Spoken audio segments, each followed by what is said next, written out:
Okay, in the last video I showed you how to create a new Google My Map and how to share it and navigate around the Google My Map. Now I'd like to show you how to actually add new place marks to the Google My Map. So in this case, let's run a search.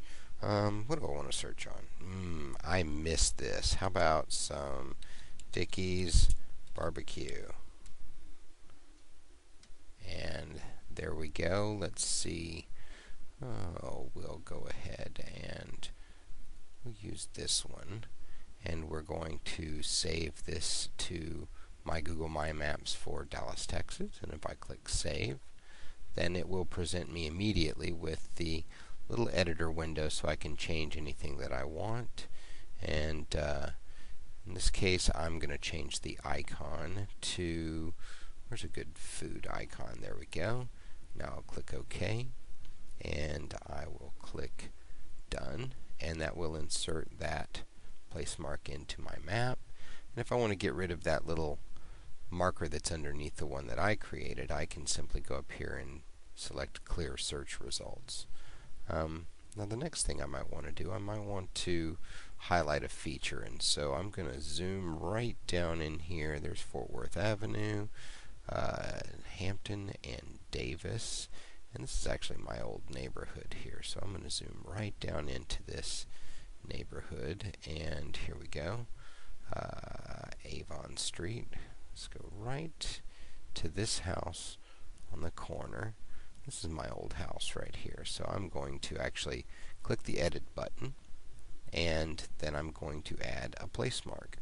And if I just get the place mark button, let's go ahead and zoom in here a little bit so you can see a little better what I'm doing.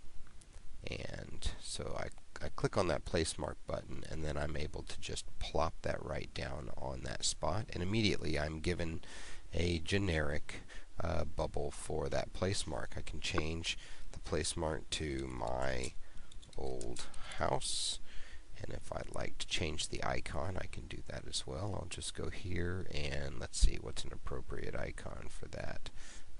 I had a pretty good garden, so let's make a little tree right there. Lots of nice trees, and let's say this is where I used to live.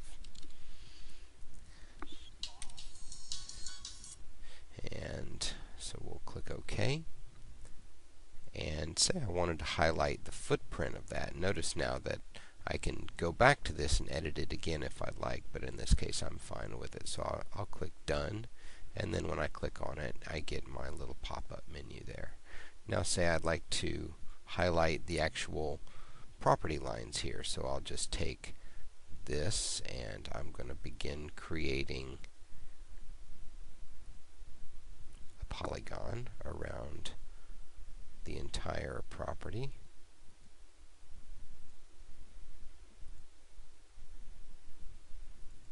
And then if I double click, it will go ahead and finish the polygon.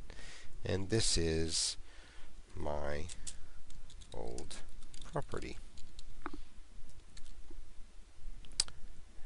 And I used to garden here. And I'll click OK and click Done, and that will save. And when I click on that shape, it will pop up with the little balloon there that I've created.